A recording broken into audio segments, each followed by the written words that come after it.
I'm sorry, but like, that's just blown my mind. I can tell this has great sentimental value for you.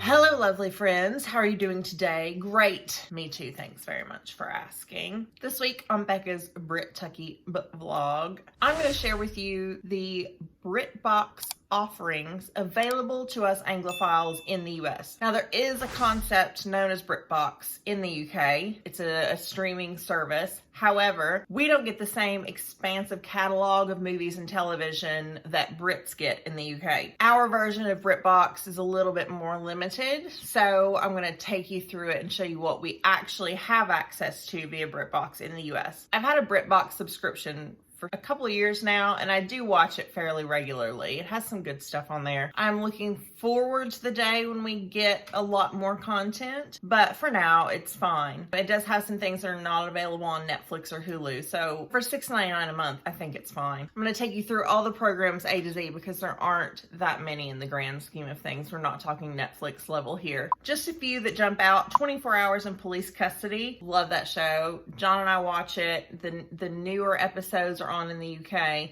don't know how many seasons they have here on Britbox. Looks like up through season 7, which I've seen all those, but I know there are some new episodes that are airing in the UK. Hopefully those will be on Britbox in the US soon. 300 Years of French and Saunders. That was a French and Saunders special. That was really cute. 8 out of 10 Cats, and 8 out of 10 Cats does Countdown, relatively new to Britbox in the US. And I was really excited when it showed up because John and I love to watch 8 out of 10 Cats does Countdown. He introduced me to that show. So when John's over here, we can watch it together on Britbox and it will be like he never left. Not really. I love a bit of Fry and Laurie. I also love Jeeves and Wooster, but I don't think that that's on Britbox. I'm thinking I watched Jeeves and Wooster on either Hulu or maybe YouTube. I'm not sure. Confession, Martin Freeman. I like Martin Freeman, but I haven't seen Confession yet. It's on my list. Now, these two, Cotswold Death, A Photograph, Play for Today. Wasn't Play for Today like on BBC Radio? I didn't think that that was like a moving picture story, but maybe I'm wrong. You'll have to let me know in the section below if you've ever seen Play for Today or listened to Play for Today, if it is in fact on the radio. I have some memory somewhere of hearing that it was on the radio, but who knows. Check out Helen Mirren in A Midsummer Night's Dream. She looks very much like she did when she was in Caligula. Not that I've seen Caligula. Well done. Thank you. Meghan and Harry. Ooh, a royal scandal. I think that's fictional. I don't know what era it's set in. Interesting. I'll have to check that out. Touch of Frost. I feel like that's something my dad watches. Ab Fab. I grew up watching Ab Fab on public broadcasting, and now I have the box set on DVD. I love Ab Fab. I also have the movie on DVD. Agatha Christie. I never followed Miss Marple. I love Hercule Poirot, and I never really got into Tommy and Tuppence either. I read a couple of their books, but really David Suchet is Hercule Poirot. That's like my childhood right there. All Creatures Great and Small. I've never watched it. It's often recommended, and it was mentioned quite frequently when I went on a tour through the Yorkshire Dales. So I feel like just for cultural reference, I should watch that. Oh, An Adventure in Space and Time. I haven't seen An Adventure in Space and Time. Sorry, I'm getting distracted. What is this? David Mitchell and Robert Webb. What is this? John, we haven't seen this. We haven't seen this. David Mitchell and Robert Webb. We've seen them in some other show where they're together that's not Peep Show. It's like after Peep Show. When was this made? 2013. Why haven't we watched this? We're gonna have to watch this. Okay, I'm sorry. Back to Doctor Who. I've seen a little bit of the first season of the old series and most of the new series of Doctor Who. I really just can't get over the reunion of David Mitchell and Robert Webb. I'm sorry, but like, that's just blown my mind. British Antiques Roadshow. I love British Antiques Roadshow. It's so sweet. They don't tell you that what you've got is garbage and it's worth $6. They're like, I can tell this has great sentimental value for you. That's just a nice way of saying it's not worth anything. Are You Being Served? I think my papa watches that on PBS still. And as time goes by, I know I've seen Dame Judi Dench on PBS. I think that's the show that they air fairly frequently in the mid-evenings. DSI Bancroft, I've seen her in something. What have I seen her? Oh, she was in W1A, but she was funny in W1A. I feel like this is a drama, but I love crime dramas, especially British crime dramas, so I'll probably watch it. Banished, I feel like I've seen this guy before. He looks so familiar, this guy on the left. Now the guy on the right, definitely seen in Green Wing, as well as something else I can't recall offhand. The girl in the middle, she was on Ripper Street, and then something else that I watched recently. There are so many British actors. They're just in everything. They're just in everything that they release to us Americans so that we know, oh, okay, I kind of have seen this person before. They must be really famous in England. Blackadder, I haven't watched Blackadder, but it's on my list. Blandings, I really want to watch Blandings. I feel like that's right up my alley. Looks so funny. Brideshead Revisited, I feel like I've never seen it, but I feel like it's something that people are supposed to watch. Bear Grylls. John watches Bear Grylls. I've never seen Bear Grylls. Not really into survivalist shows. Casualty, isn't that like a British soap opera? Father Brown, may have watched that as a child. That's another PBS import. Coronation Street, you get updated episodes of Coronation Street like shortly after they air. So if you watch Corey and you're in the US, you want to keep up with it, Britbox is where you can do that. I've never seen an episode of Coronation Street. I've heard of Coronation Street. I've heard of EastEnders. Haven't seen either. I can occasionally get some like comedy references to those shows based on people that I know have been in it or characters I know have been in it, like Danny Dyer in EastEnders. Yeah, I've never seen an episode. DCI Banks, that looks like another British police show I would watch. David Suchet on the Orient Express. The real Orient Express doesn't run anymore. It's been discontinued, but you can still do a route that's similar to the Orient Express. It's just not the exact train. I would love to do that someday. Dirk Gently. Is he related to George Gently? Because I used to watch a lot of George Gently, and I do like Stephen Mangan. So Dirk Gently looks like something that I would watch. It looks like a quirky spin-off of George Gently, but I don't think it is. All the classic Doctor Who. I'm familiar with classic Doctor Who. I just haven't watched all of the old Doctor Who. Downton Abbey. I've been to Highclere. John lives very near to Highclere. I've never watched, okay, I won't say never. I watched a couple episodes of Downton Abbey. I found the way they treated Mr. Bates very depressing and made me very anxious, and I couldn't watch it anymore. I do love Maggie Smith, and I do love Hugh Bonneville. I like him in comedy a lot more, like W1A or 2012. But yeah, I've never joined the Downton Abbey fan club. I don't dislike Downton Abbey. The first few episodes were really down for me. I just felt really sad during the first few episodes and never picked it back up. But yeah, I have been to Highclere, toured the grounds, toured the Egyptian exhibit, which is pretty cool, and toured Highclere Castle itself.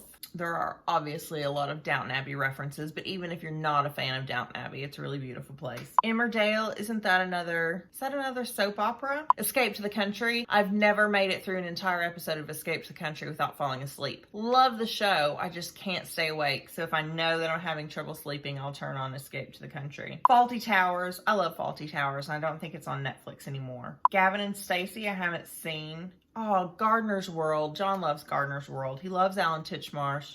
Titchmarsh? Good Morning Britain. Looky there. They've already taken Piers Morgan's face off, but they haven't taken his name off the description, clearly. I'm really glad that he's gone because now I can watch Good Morning Britain again. Hetty Wainthorpe Investigates. I've never seen Patricia Rutledge in that before. I'll have to look at that. Holby City, isn't that like another soap opera? I mean, I know we have a lot over here. I'm trying to familiarize myself with British soaps. Didn't Holby City like donate a bunch of PPE at the beginning of the pandemic? That was really sweet of them. I mean, it was just going to sit there and not get used because nobody could film anything at that time. But yeah, it was really cool of them to do that. Insert name here. I like all three of these people. I just hope it's funny. I love Josh Whittaker. I love Sue Perkins. Richard Osman's funny. He's not like up here. He's like right here probably. Maybe John and I can watch that because I've never heard of it. Inside Number 9 is a new show, and it's a really good show. It's a very clever show. Each episode is self-contained, sort of like a Twilight Zone type series with these same two guys. I can't remember what their names are, but John knows who they are. Steve Pemberton and Reese Shearsmith.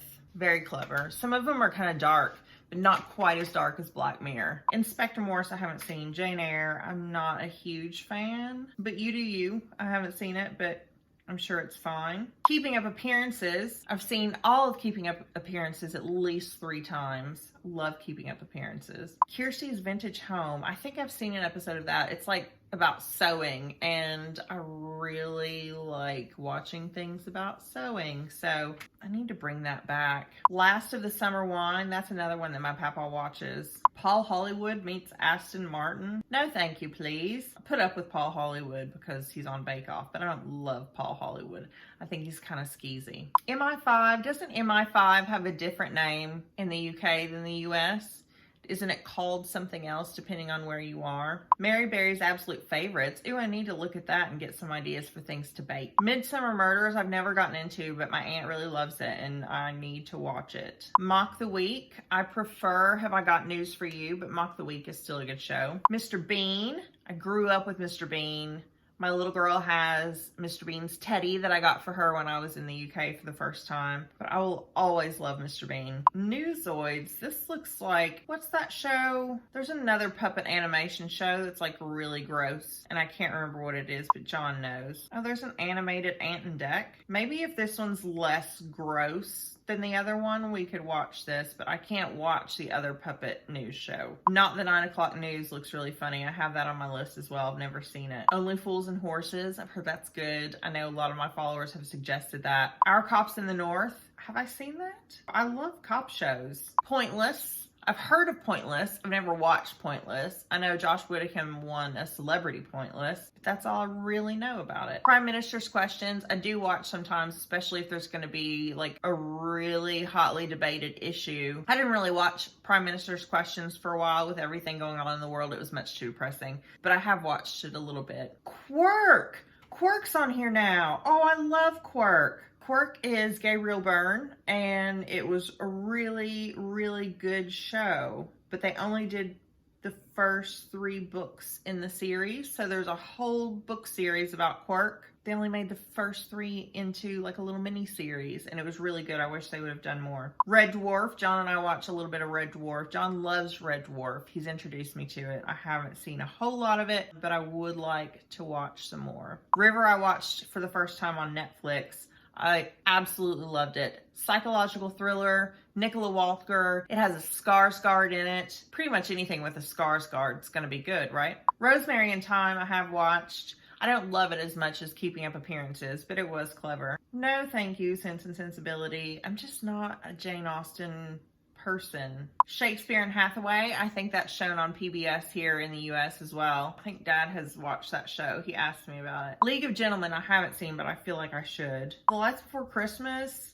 when John and I tried to watch that the Christmas he was here, like it's basically somebody with a handheld camera walking around looking at the Christmas lights, but also there are lots of other people there, and like it's a really crowded situation, and it made me very anxious and I couldn't watch it. It did not lull me to sleep like it should have. The Office. I have seen the UK Office. I've seen the US Office.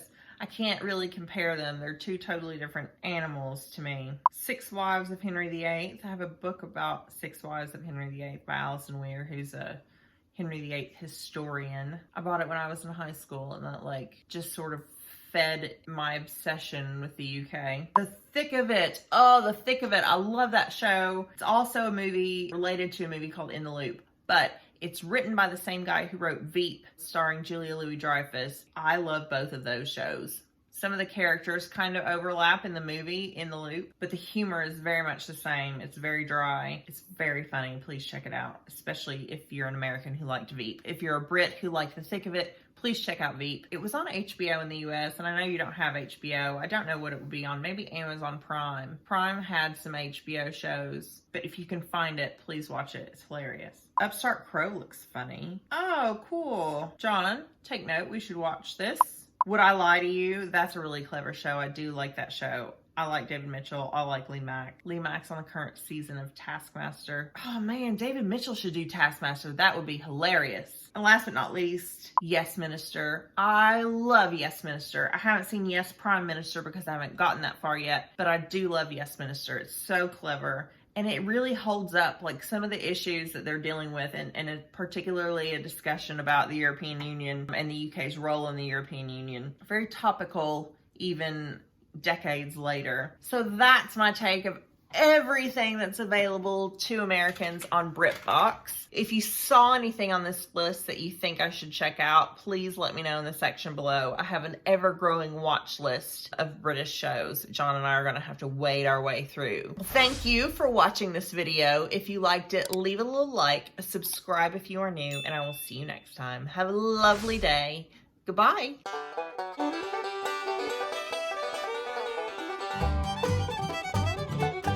Titsmarsh, Titchmarsh, Titchmarsh, Titsmarsh, Titchmarsh, Titchmarsh, Titsmarsh, Titchmarsh, Titchmarsh.